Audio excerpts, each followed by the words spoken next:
right, welcome back to Good Morning Nigeria on the network service of the NTA. Let's quickly take the newspaper review, and that will be in a moment.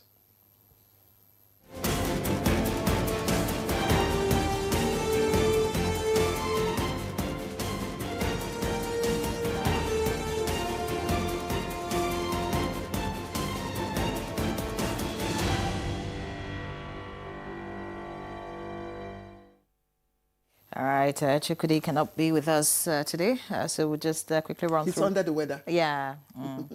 We hope he recovers as fast as possible. So we'll just take a look at what the papers have quickly before we get into our topic of discussion this morning. I'll begin with the Daily Trust.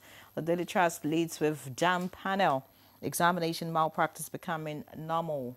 That's the headline.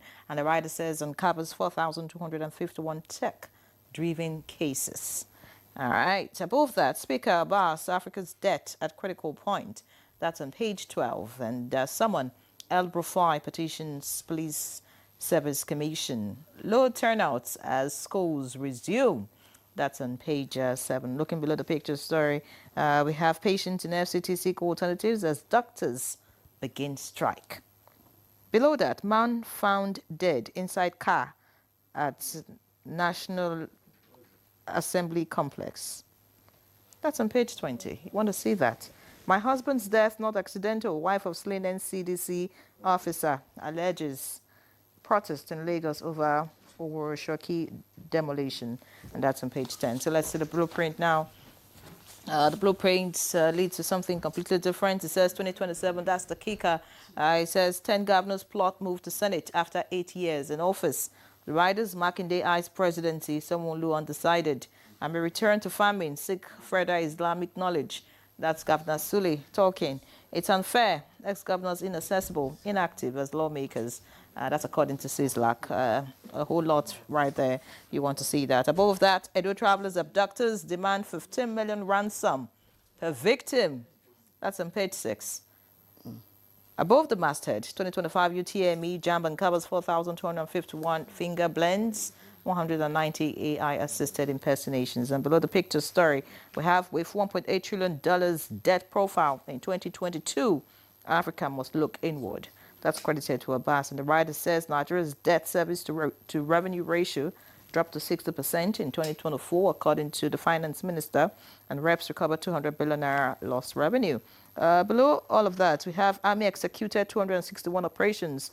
Police arrested 1,950 criminals in August, according to the National Orientation Agency. And finally, on the front page of the blueprint this morning, we have soaring loan interest rates threatening Nigeria's businesses economy.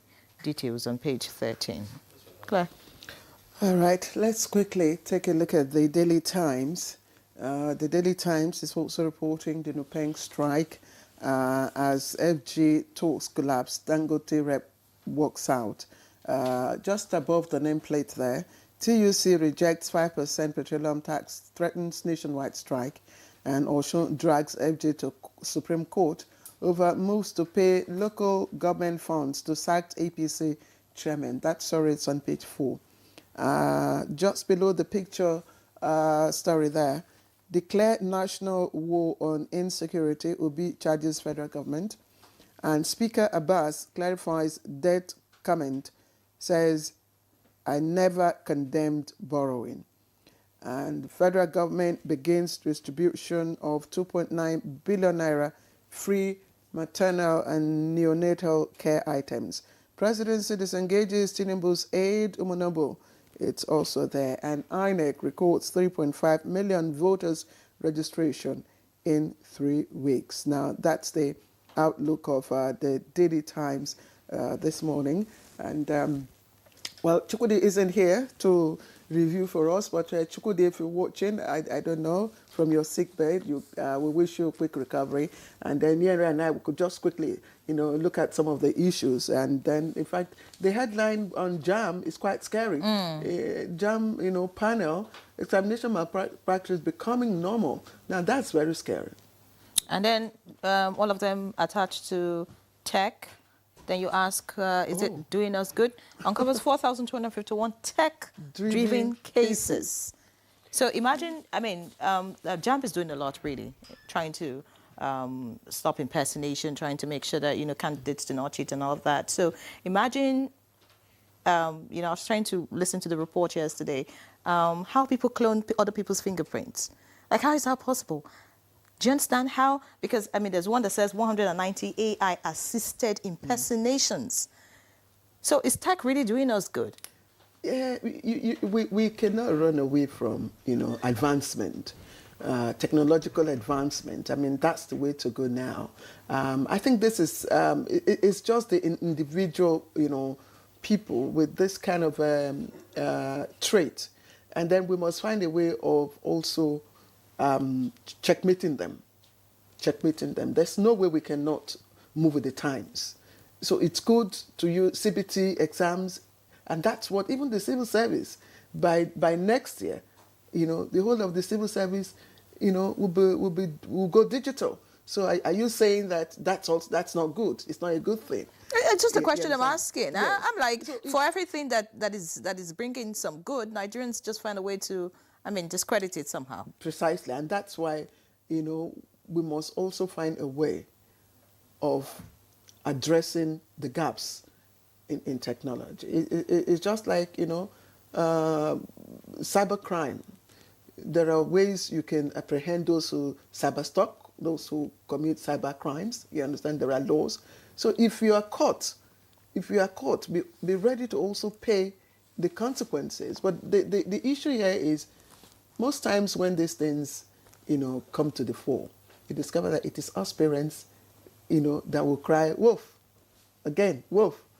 You understand? It happened last time. And everybody was like, oh, jam. But you discover that some people actually committed that offense.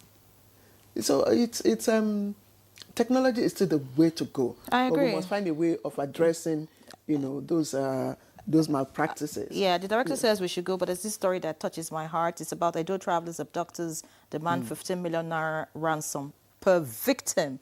And the report has it that over 18 or more passengers were kidnapped in that particular attack.